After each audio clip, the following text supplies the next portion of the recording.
Sud Radio.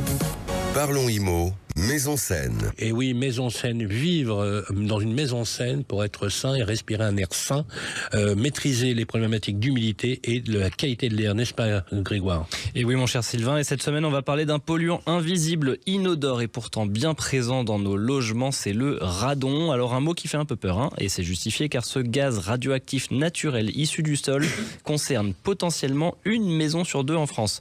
Alors pour faire le point là-dessus, je reçois Édouard David, responsable de l'engagement sociétal chez Murprotec. Bonjour Édouard. Bonjour Grégoire, bonjour à tous et merci d'aborder ce sujet qu'on connaît encore trop peu mais qui mérite toute notre attention. Et oui Édouard, première question, qu'est-ce que c'est que le radon ? Eh bien le radon c'est un gaz radioactif d'origine naturelle. Il provient notamment de la désintégration de l'uranium présent dans certains sols roches du sol et notamment les granites et le schiste.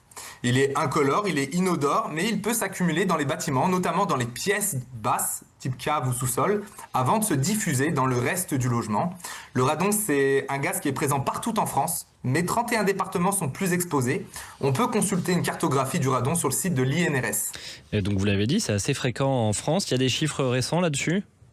Oui, la dernière campagne nationale logement, la CNL2, a montré que 40% des logements testés contiennent du radon. Ça représente plus de 10 millions de ménages en France et environ 12% dépassent le seuil d'alerte de 300 becquerels par mètre cube, qui est la valeur de référence sanitaire. Bon, la question principale, c'est est-ce que c'est dangereux le radon ? Eh bien oui, le radon, c'est la deuxième cause de cancer du poumon après le tabac. En France, il est à l'origine de plus de 3000 décès par an selon Santé publique France. Ce n'est pas immédiat comme un gaz toxique, mais une exposition prolongée sur plusieurs années augmente fortement le risque de cancer du poumon. Alors je lis la surprise sur mes camarades sur le plateau, sur le visage de mes camarades sur le plateau. Comment est-ce qu'on s'en protège, Édouard ? On a vu que la ventilation c'était important, mais j'imagine que c'est pas suffisant.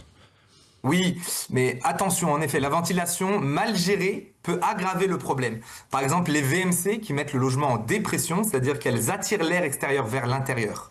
Et dans ce cas, en aspirant l'air, elles peuvent faire remonter le radon depuis le sous-sol ou les pièces basses vers les pièces de vie. Donc attention. Vous confirmez donc, la solution c'est pas forcément de ventiler plus fort.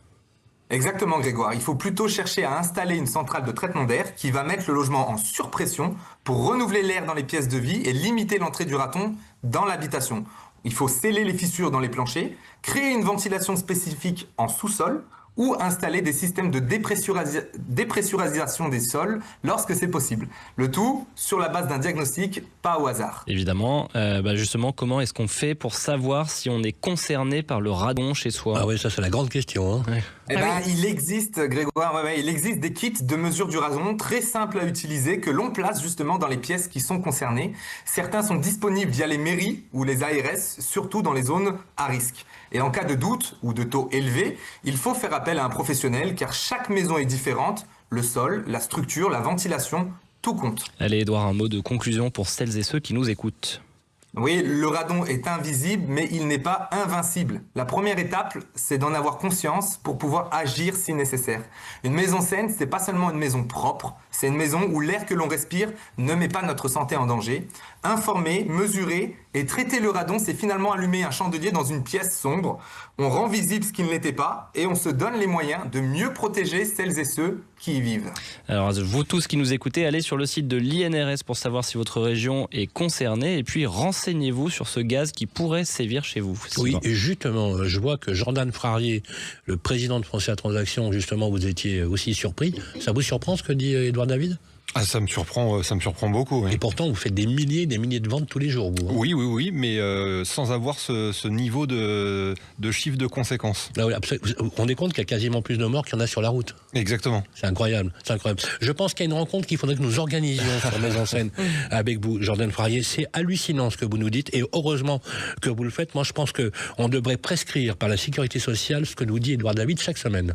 Voilà. Merci à vous. Merci. Sud Radio. Parlons IMO, maison saine.